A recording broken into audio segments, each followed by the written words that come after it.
Hello, today we're going to talk about Throneworld from Prism Games in 1997. And if you like the content, of course, appreciate subscription. Today we're talking about Throneworld.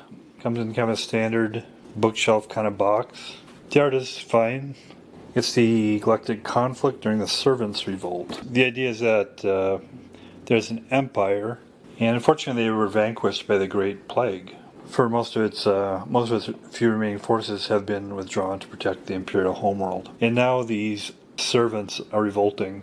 2 to 6 alien races vie to establish a new galactic empire by sending forth fleets and armies to conquer Imperial worlds. Total of like 880 counters of various sorts. 2 to 6 players. I'm going to try to play it solo. And I think it'll probably work because there's not like hidden movement. Low to moderate. I think it's probably closer to moderate in my opinion. Long playing time, 3 to 6 hours. So we'll see how that goes. Extending a little bit on the theme. So each of the races that are trying to kind of repopulate and conquer the empire have various abilities. Each of their abilities is shown on these player aids. And I guess the premise being that during the empire they kind of, genetically modified, controlled each of the races so that they had like special abilities that would be useful for the empire. As far as components then, there's the rules, 12 pages. And these player aids which I mentioned, there's 6 of them, each for the different races. There's the Quente, telepathic creatures with psionic abilities. Pasha, Masters of Space Combat, they kind of look like tigers, I think. Trill, Navigational Specialists. Baralti, Military Arm of the Imperial Empire. The Zytal, Commerce Specialists. Veneb, seem like they look like lizards or something. Technology Specialists. Then dice, comes with these 3 kind of unique dice. There's 2 combat aids. One for space and one for ground. It's a little bit different in that the various units, you roll a number of dice, and then if you get a 6, you're victorious. And usually it's one hit kills, you can hit on less than a 6 if there's a technology difference. Different space and ground units and how many dice are there. Counters, like I said, there's 880. It doesn't come with a tray. And there's various trays out there. I tend to use like a GMT tray, which is nice, and it fits the components well. Then I'll show you the unique counters. So here's the counters. These are various space units, and these are ground units. And I personally like the counters. There's a standard thickness counter, but they seem to be made of like a higher density foam. And I like the graphics personally. So there's the space units. A shield, which is a defensive, fighters, blasters, protectors, and motherships. And on these, you'll have different numbers. The number to the left is the cargo capacity. If it's plus, it means it can hold cargo. If it's minus, it means it takes up cargo space. So mothership is +5, can handle 5 cargo spaces. And these numbers are just a quantity, so you can have groups of 10 or 3 or 5 or 1. But the number of dice rolls and what you need to roll is basically on the player aids for the different components. And then for the ground units, there's heavy infantry, command bunker, drop troops, assault troops, and light infantry. You can do up to 6 players, and they're color coded, of course. Green, orange, red, yellow, purple, and this like a light orange. All the markers are identical, with a couple exceptions I'll show. There's some unique abilities, but generally they're identical between the different colors. So there's a tracker for your communications technology, ground technology, space technology, jump technology, markers to capture your hardware treasury by 1 in 10, empire total by 1 in 10, And these are, fleet markers you can put on the board and keep track of what's in your fleet. So the same of those for the different colors. There's scan markers, which before you can populate a system, you have to, basically scan it and see what's there. I'll show that in play. But there's showing who's on the scan, and then the flip side. And there's also survey teams to survey a system. And these different colors show that those exist for each of the, colors, those markers. System development markers, different levels, and these indicate some special abilities: the Pasha space, technology, royalty ground, trail jump, and Quatan communication. That indicates their special abilities. So on different systems, you populate them with worlds, and there's depending on your scenario. Well, there's always the Throneworld, but then there's inner worlds, outer worlds, and fringe worlds, and some where you don't use some of the worlds. Each of the hexes has a world in it. On the different markers, when you see what's in the system, you flip that over, and then it tells you the development value, the space technology, the ground technology, and these are the different. It has initially some combat units in it that are, Imperial units that from the decaying empire that are viewed as neutral in this game, because everybody's against, the remainings of the empire. But it shows what if those troops are there before they have to conquer before you can take over the system.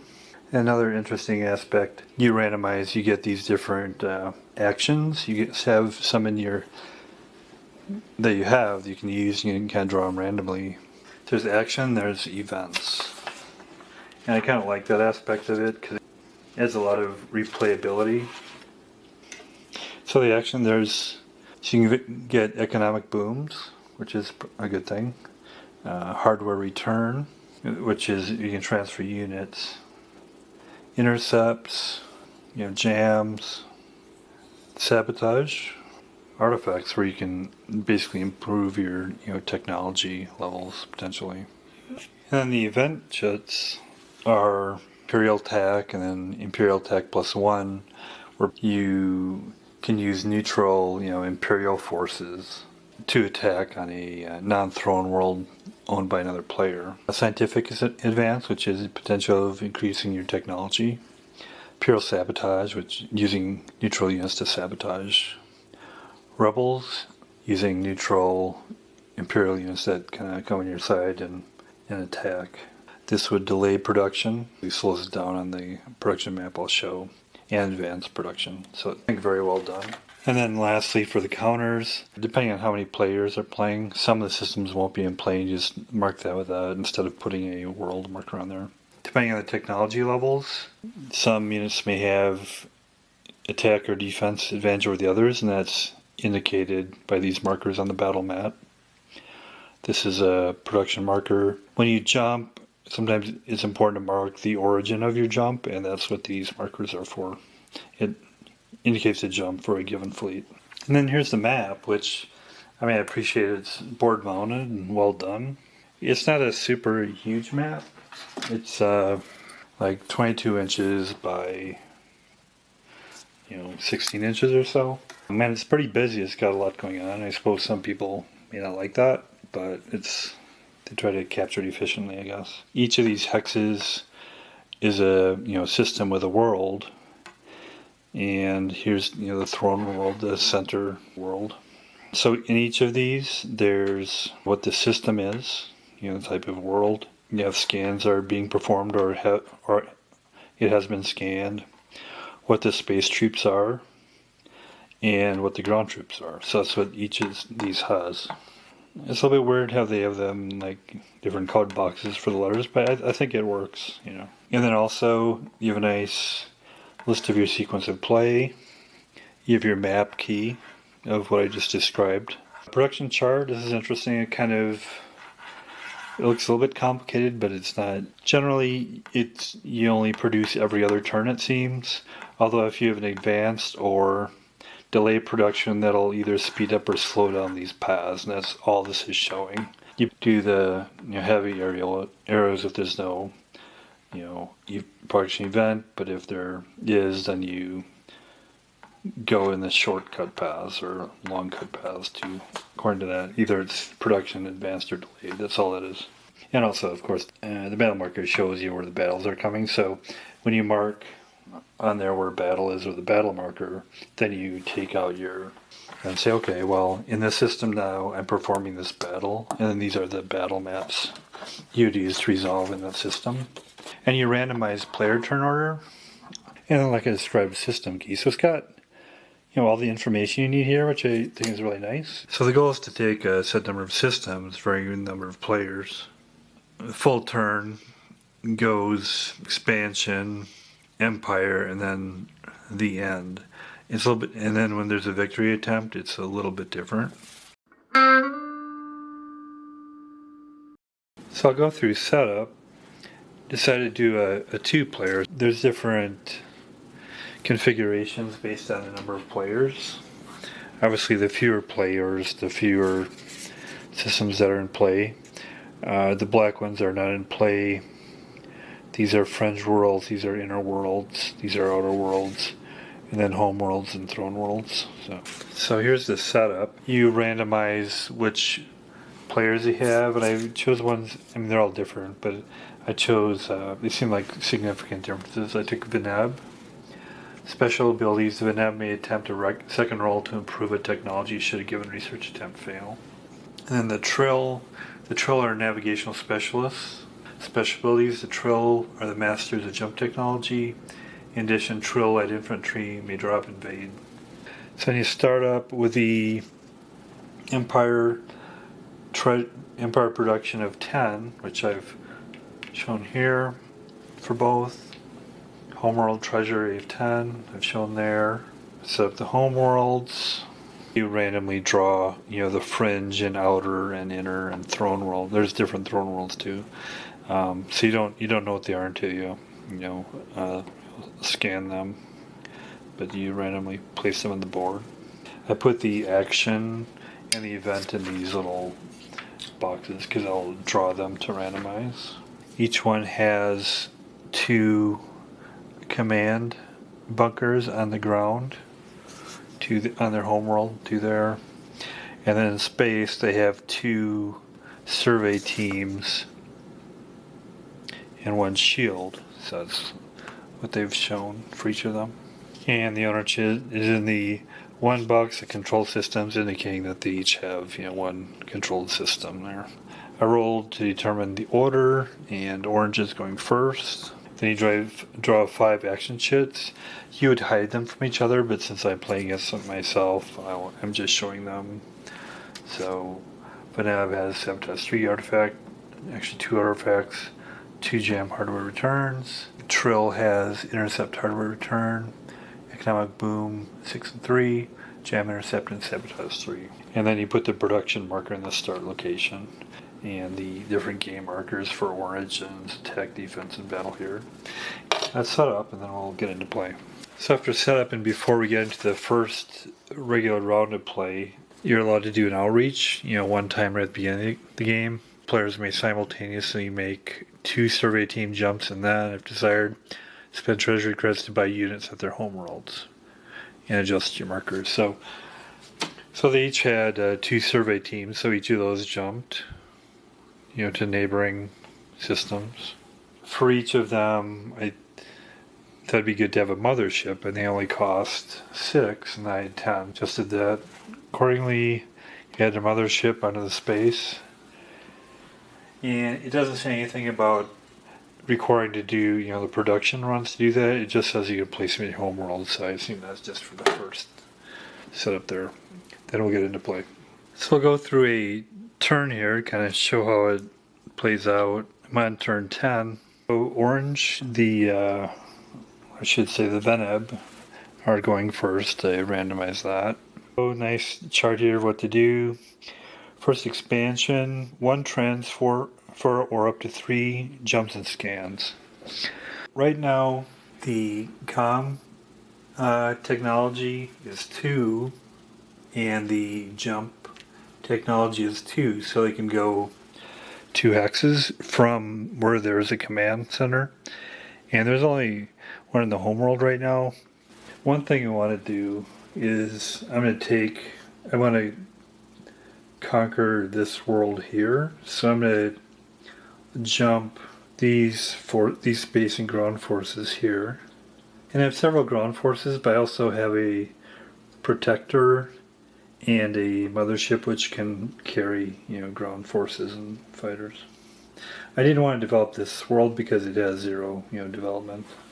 And currently I have 3 systems worth, 10, 2, and 4. I have a total production of 16.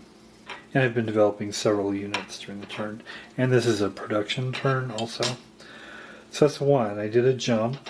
And let's see what else we can do. So I can jump from 2 from the command hex. Jump over here.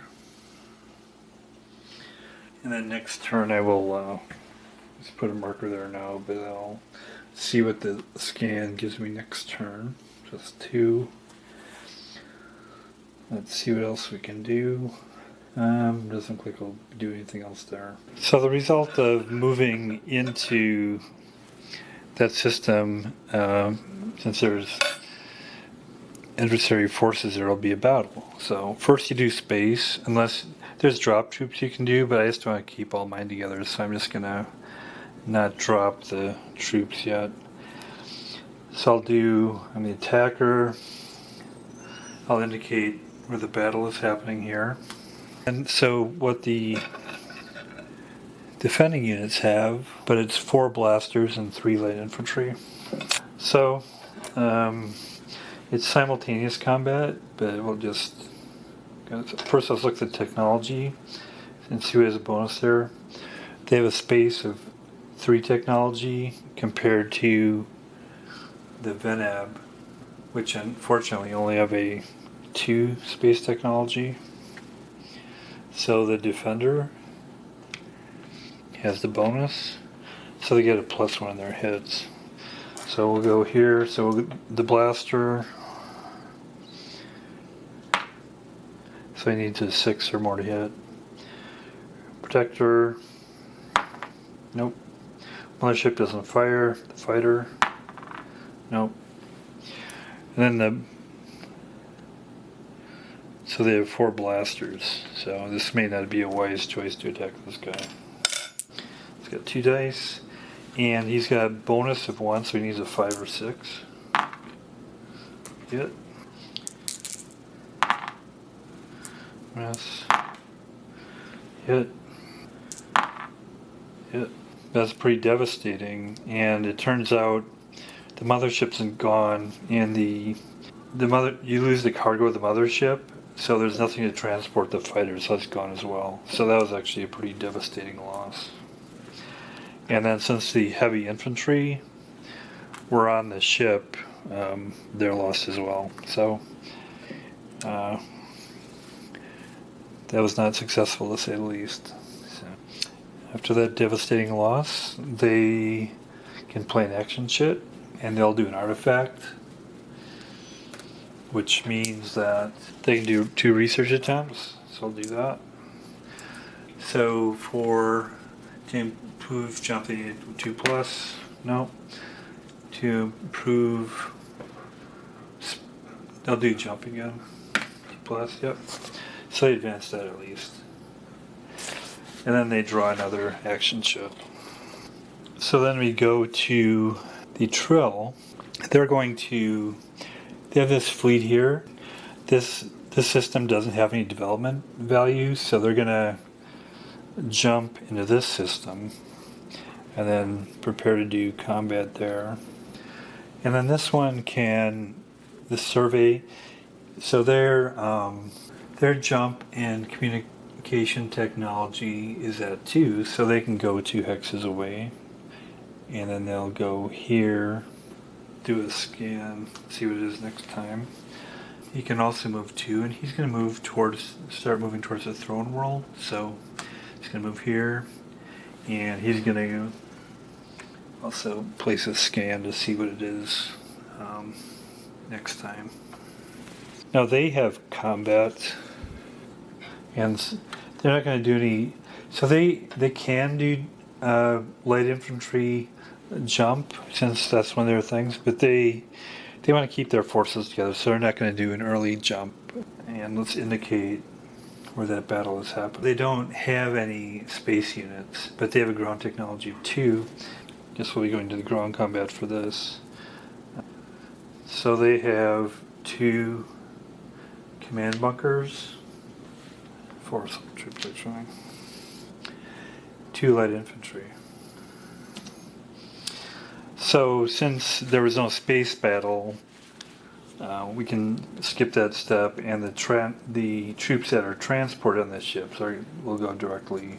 They give it a shot, but it may not. We'll see how it goes. Let's see how this plays out. Let's first look at the technology. The ground technology is 2 for them, and for the Trill, the ground technology is also 2, so there's no advantage. So they both need 6s.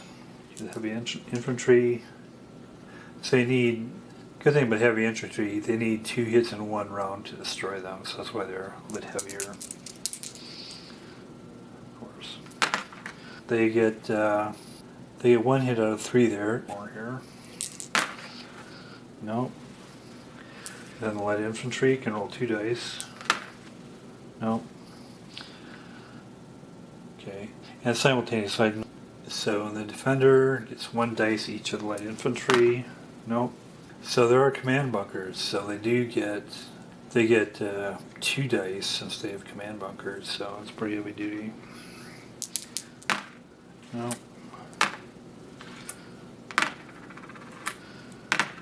Nope. And then the command bunkers.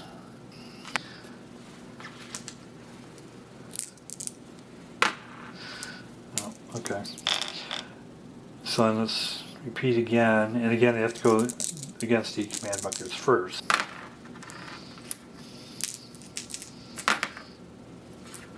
One hit. No. No. We'll do command bunkers.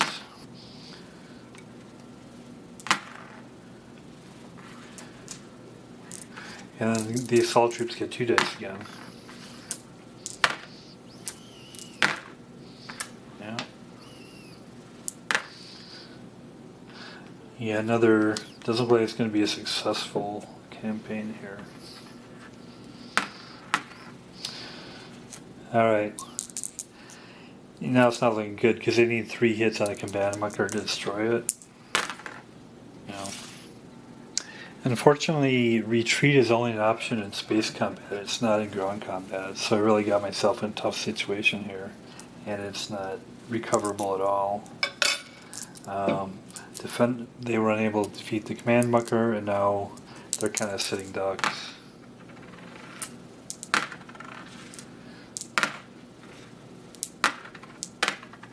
No. They have 1 hit on the command bunker. No. And now defender again.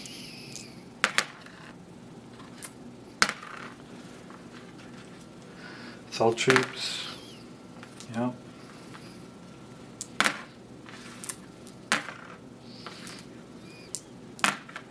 This is the last chance for the attackers, because if they go below 3 units, there's no way they can destroy a command bunker. So we'll do all 3. You need 3 6s. Nope. So if these guys get 1 of these, then it's over. Command bunker, yep. They can't win, so the battle's over. And once again, I bit off more than I could chew. So another devastating loss for our heroes. I mean, the space units are still there, but they didn't, they lost the ground troops, so they'll do the action shit. They're going to do a sabotage, which means that they can reduce one of their opponent's worlds by the value of this. And they're going to reduce this world from a 4 down to a 1 by doing a sabotage on that, so it's a good, successful thing. And they draw another one here. And because of that, they will reduce their prediction tool. They can draw another one. Economic Boom 6. So that's the end of the expansion phase. Now Empire, they can each make one research attempt. They're going to do jump. They need a 3 or better, no. They're going to do communications. No. They needed a 2 or better, they didn't do it. Tron Resolve. Invention. Production delay. It was a production turn. It's going to be another turn if they can get production. And now since the production was delayed, and they aren't going to be able to do that this time, but if they were to do that, they would total their worlds and add to the value here. So they get 13, which would be added to, so they'd have 23, etc. And they would purchase the units based on the values, like blasters cost 4, fighters cost 2, etc. according to these charts. They'll definitely have to replenish their space forces next time, both of them, or the ground forces in one case. Yeah, so the projection is you count the resources of your world, which says the development values, and one of the sabotage has been reduced. Add that to your existing treasury, and then use that value to buy the units you want, and then you put them in the board. And then the end of the phase. Very happy with it. It's a 4X game. Components are nice. Again, I like when it's hardboard, and I like when everything's on the board that you need, and on the action cards. A lot of replayability. There's a lot of, you got actions, you got events, you develop resources, you figure out how you want to allocate your technology. Combat system's nice. If you're into 4X games, I'd highly recommend it. I'll stick with an 8 on this, and thanks for your time.